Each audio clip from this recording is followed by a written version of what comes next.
안녕하십니까. 중소기업 대표님들의 즐겨찾기 1순위 오늘의 공장 공인중개사입니다. 화성평택 공장, 창고 그리고 자원순환시설 실거래가를 공개합니다. 2025년 상반기 총정리이고요. 1월부터 6월까지 국토교통부에 등록된 실거래 신고 기준입니다. 신고 건들 중에는 일부 도로 지분이 빠져있는 것들이 있어서 실제로 거래된 평당 금액보다 다소 높게 설정되어 있는 부분들이 있어서 참고해 주시면 좋겠습니다.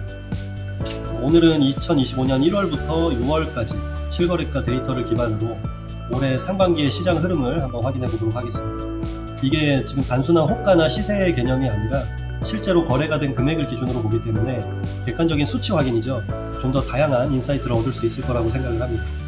일부 지역들은 제외가 됐는데 저희가 실제 거래가 좀 활발히 이루어지고 있는 공장 밀집 지역 위주로 분석했음을 참고해 주시면 좋겠습니다.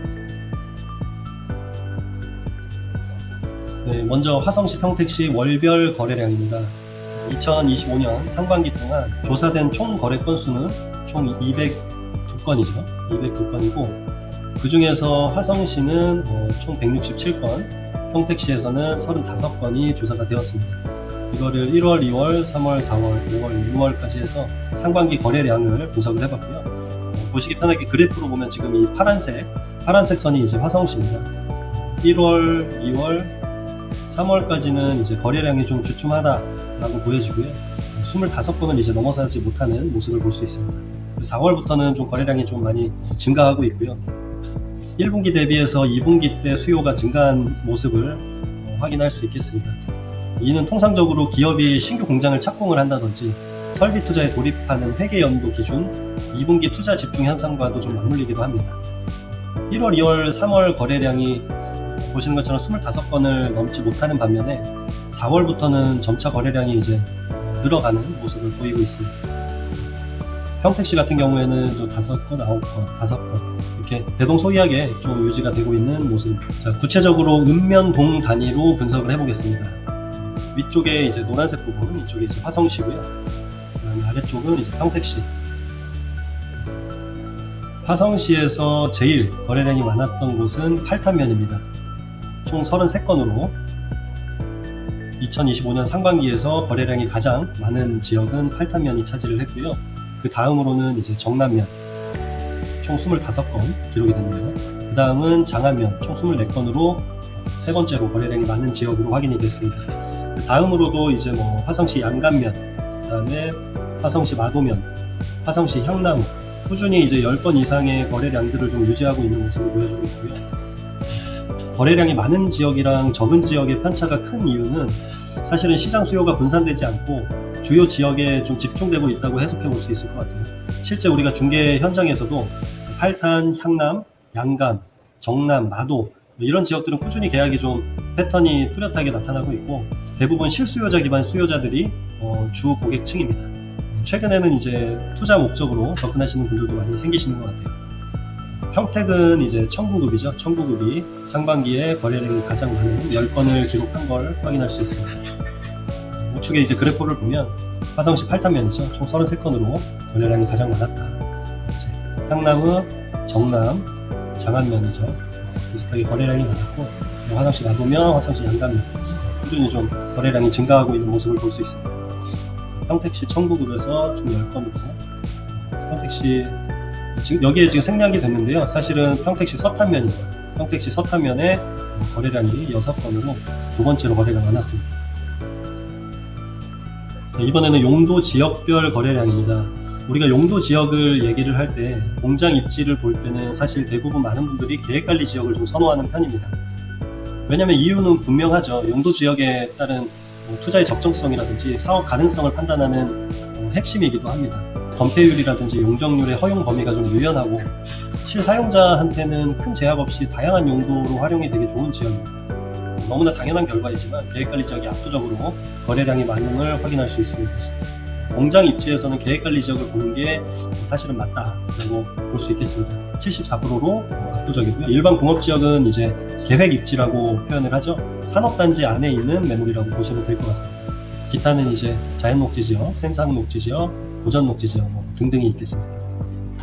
자, 그렇다면 이제 여러 가지 용도 지역에서 우리가 주로 확인이 되고 있는 계획관리 지역 안에 있는 공장을 기준으로 따로 빼서 분류를 해봤습니다. 그들의 평균 평당 금액은 어떻게 됐는지 확인을 좀 해봤는데요. 자, 먼저 화성시 같은 경우에는 1월부터 6월까지 평균 금액을 환산을 하면 평당 332만원 수준의 거래가 된 걸 확인할 수 있습니다. 평택시는 그거보다는 조금 낮은 280만원대의 평균 금액으로 환산이 됐습니다. 지금 보시면 이제 5월 같은 경우에는 좀 특수한 거래건이 섞여 있었던 것 같아요. 평택시가 370만원대로 갑자기 좀 높아지는 모습인데, 이 5월을 제외하고는 크게 대동소이하게 흘러가는 모습을 볼 수 있을 것 같습니다. 그래서 25년 상반기에 계획관리 지역 안에 있는 공장 기준으로 거래 금액은 평당 330만원 수준 위아래로 다양한 거래가 있었다라고 확인할 수 있겠습니다.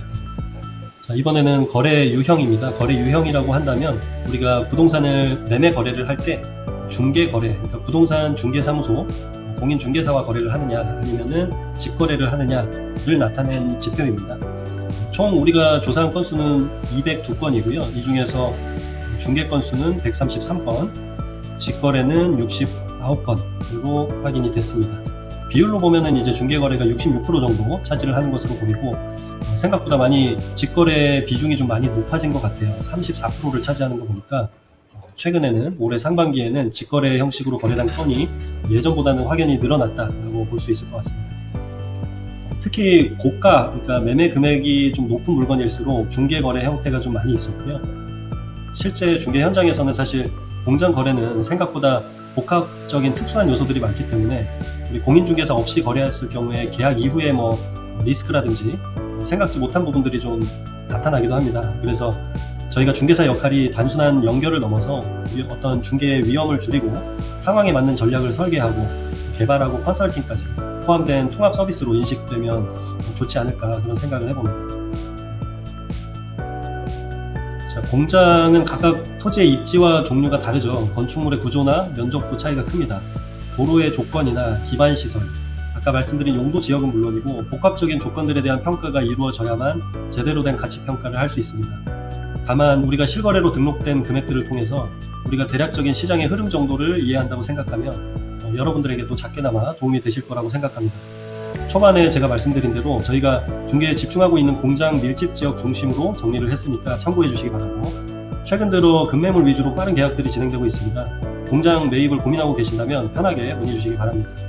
공장은 아시다시피 특수성이 있죠. 각자의 목적에 맞는 전략으로 매수 방향을 잡는 것이 무엇보다 중요하다고 생각을 합니다.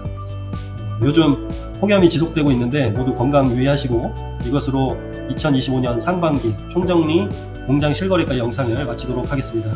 많은 분들이 공장, 창고, 자원순환, 실거래가를 궁금해 하시는데 저희가 한 분 한 분 다 말씀드리기가 어렵습니다.